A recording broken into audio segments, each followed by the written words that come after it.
5 ways to earn an impressive return on every investment. Number 1, play the stock market. It is not for the faint of heart to engage in day trading. It takes tenacity and perseverance.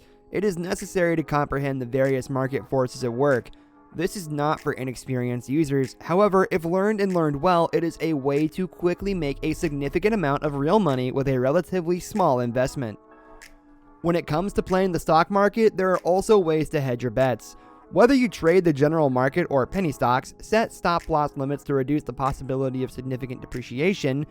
If you're an experienced trader, you're probably aware that market makers frequently move stocks to exploit either our fear of failure or our greed, and they'll frequently drive a stock down to a certain level of fear in order to capitalize on it. This is even more exaggerated when it comes to penny stocks. As a result, you must understand what you're doing and be able to analyze market forces in order to make significant gains. Take note of moving averages. When stocks break through 200-day moving averages, there is often a large upside or a large downside. Number 2, value versus growth companies. Value companies have outperformed growth companies in both domestic and international markets since index tracking became available. For decades, academic financial professionals who have studied both the value and growth companies have referred to this as the value effect.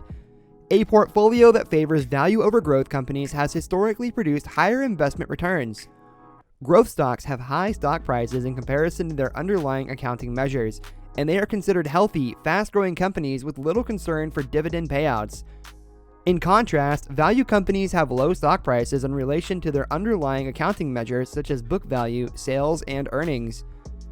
These are distressed companies that may have low earnings growth and a bleak future outlook. Several value companies will pay out annual dividends to investors, which can increase the investor's total return.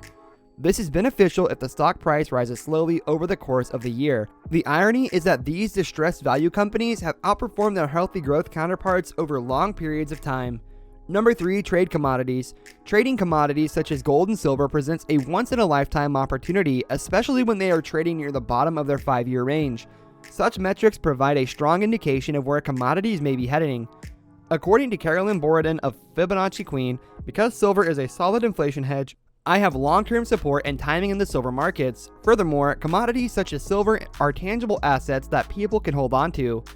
Commodity prices are determined by economic fundamentals. As supply falls, demand rises, and prices rise. Any disruption in the supply chain has a significant impact on prices. A livestock health scare, for example, can significantly alter prices as scarcity reigns free. But livestock and meat are only one type of commodity. Other commodities include metals, energy, and agriculture.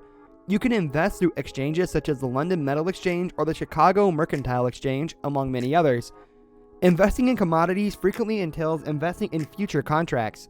That is, in essence, a prearranged agreement to purchase a specific quantity at a specific price in the future. These are leveraged contracts with both large upside and large downside potential, so proceed with caution.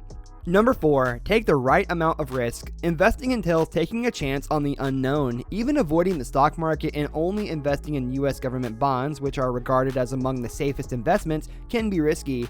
While government bonds are generally considered safe, they may not earn enough to outperform inflation and provide the portfolio growth required to meet your investment objectives.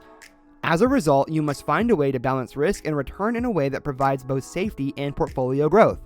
This can be a difficult balance to strike, and the amount of risk you are willing to take or your investment risk tolerance is highly individual. Too much risk can lead to a lot of volatility and potential losses. However, not taking enough risk can leave your portfolio depleted in retirement. Spend some time considering your risk tolerance. How would you react to a large stock market swing? How would you feel if your portfolio suddenly dropped 20% in a matter of weeks? 30%? Use this information to develop an asset allocation strategy for your portfolio that you are comfortable with. Number 5, pay attention to your taxes. Taxes are an unavoidable part of life. However, the tax code is written in such a way that investors can minimize their taxes on investments. Each dollar saved, like investment management fees, is another dollar that stays in your portfolio and can be invested for higher returns. Most people will be able to take advantage of one or more of the tax breaks listed above. This allows you to have a large say in how and when you withdraw funds from your accounts, potentially lowering the amount of taxes you pay in the process. Pay special attention to the health savings account, which provides a triple tax benefit. HSA account holders can deduct their deposits from their taxes. The investment grows tax-free, and withdrawals are tax-free when used for qualified medical expenses. This is the only account that gives you a tax break when you contribute, allows for tax-free growth, and allows you to take the tax-free withdrawals. Most retirement accounts are either tax-deferred, where you pay no taxes on the amount contributed but must pay taxes when you withdraw, or tax-exempt. Examine your current accounts and, if possible, optimize them for tax purposes. Enroll in your company's 401k plan and make enough contributions to receive the full company match. If you are eligible, open an IRA or an HSA. Meeting with a tax professional or financial planner to optimize your current and future tax obligations may be beneficial.